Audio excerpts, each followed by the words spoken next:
پچھلے چند پروگراموں میں جنوں کے بارے میں ہماری بات چیت ہوتی رہی. کچھ چیزیں ایسی تھیں جو کہ باقی رہ گئی تھیں. اس سلسلے میں گزارش ہے کہ جیسے آپ نے فرمایا تھا کہ جن بھی پوری طرح مکلف ہیں شریعت کے، یعنی جس طرح ہم پابند ہیں شریعت کے جو احکامات ہیں.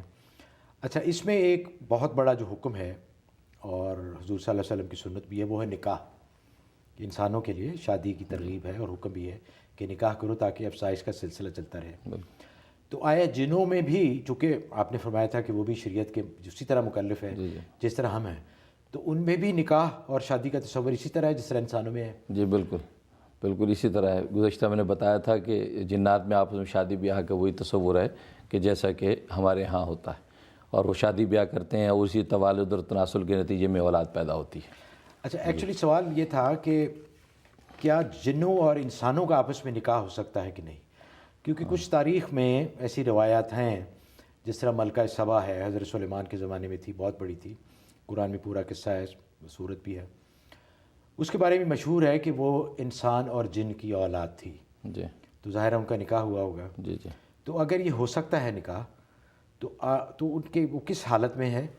اور آیا مرد جن ہو اور عورت انسان ہو، یا عورت جن ہو جی اور مرد انسان ہو؟ جی جی اس سلسلے میں فقہ اسلام کے مختلف اقوال ہیں. چنانچہ امام اعظم امام ابو حنیفہ رحمہ اللہ تعالیٰ کا مسلک یہ ہے کہ انسان اور جن کا نکاح نہیں ہو سکتا. وہ اس کو ممنوع قرار دیتے ہیں، اور یہ فرماتے کہ قرآن کریم میں اللہ تبارک و تعالیٰ نے فرمایا کہ وَمِنْ آیَاتِهِ أَنْ خَلَقَ لَكُم مِّنْ أَنفُسِكُمْ أَزْوَاجًا، کہ تمہاری جنس میں سے تمہارا جوڑا ہم نے پیدا کیا ہے. اور ظاہر ہے جنات غیر جنس ہے، لہٰذا یہ جوڑا نہیں بن سکتا. اور ایک حدیث میں بھی آتا ہے کہ رسول اکرم صلی اللہ علیہ وسلم نے کہ جن سے نکاح کرنے سے منع فرمایا. تو ان کا مسلک یہ ہے کہ جن سے نکاح نہیں ہو سکتا، بھلے فریقین میں ہو، مرد وہ ہو عورت وہ ہو، کوئی مذاکرہ نہیں. امام مالک رحمہ اللہ تعالیٰ کا مسلک یہ ہے کہ جائز ہے، لیکن فرماتے میں اس کو پسند نہیں کرتا، اس لیے کہ اس سے فساد فی الارض کا اندیشہ ہے کہ ایک عورت حاملہ نظر آئے اور اس سے پوچھا جائے کہ یہ کس کا حمل ہے، وہ کہے کہ جن کا حمل ہے، تو یہ ایک فساد فی الارض کا دروازہ کھلے گا کہ کوئی بھی عورت کہہ سکتی کہ یہ جو ہے یہ جن کی اولاد ہے. تو اس لیے وہ کہتے ہیں میں پسند نہیں کرتا، لیکن اس کے جواز میں مجھے کوئی جو ہے ممانعت نظر نہیں آتی. اچھا حضرت، نکاح تو آپ نے فرمایا کہ نہیں ہے، لیکن اکثر ہم قصے سنتے ہیں کہ عورتوں کے اوپر جن عاشق ہو گئے. جی تو آیا ان کا جنسی اختلاط ممکن ہے؟ جی ظاہر ہے جب نکاح ہوتا ہے، نکاح میں جنسی اختلاط تو بنیادی چیز ہے.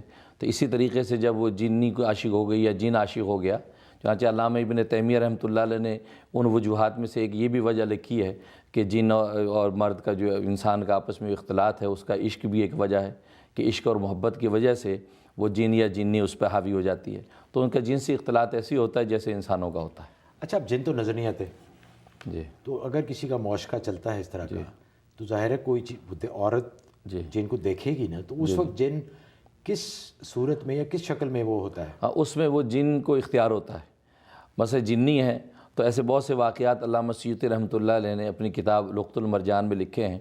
اسی طریقے سے علامہ شبلی رحمۃ اللہ علیہ نے آکام المرجان میں قصے لکھے ہیں کہ وہ جنی عورت سے جب اس کا نکاح ہو گیا شخص کا، تو وہ انسانی شکل میں ایک عورت کی شکل بن کے آتی ہے اس کے پاس. اسی طریقے سے جو جن ہے، جن اگر مرد ہے تو وہ ایک انسان کی شکل میں اس کے پاس، عورت کے پاس آتا ہے، تو اس کو اختیار ہے. بس اوقات ایسا ہوتا ہے کہ وہ کوئی شکل اختیار نہیں کرتا، وہ ایک ہوائی شکل میں آتا ہے. وہ مرد یا عورت کو محسوس ہوتا ہے کہ کوئی وجود یہاں ہے، لیکن اس کو نظر نہیں آتا، وہ صرف تصوری ایک وجود ہوتا ہے، اور اس سے وہ اختلاط کرتا ہے، جنسی صحبت ان سے ہوتی ہے لیکن نظر نہیں آتا. تو یہ ان کو اختیار ہے.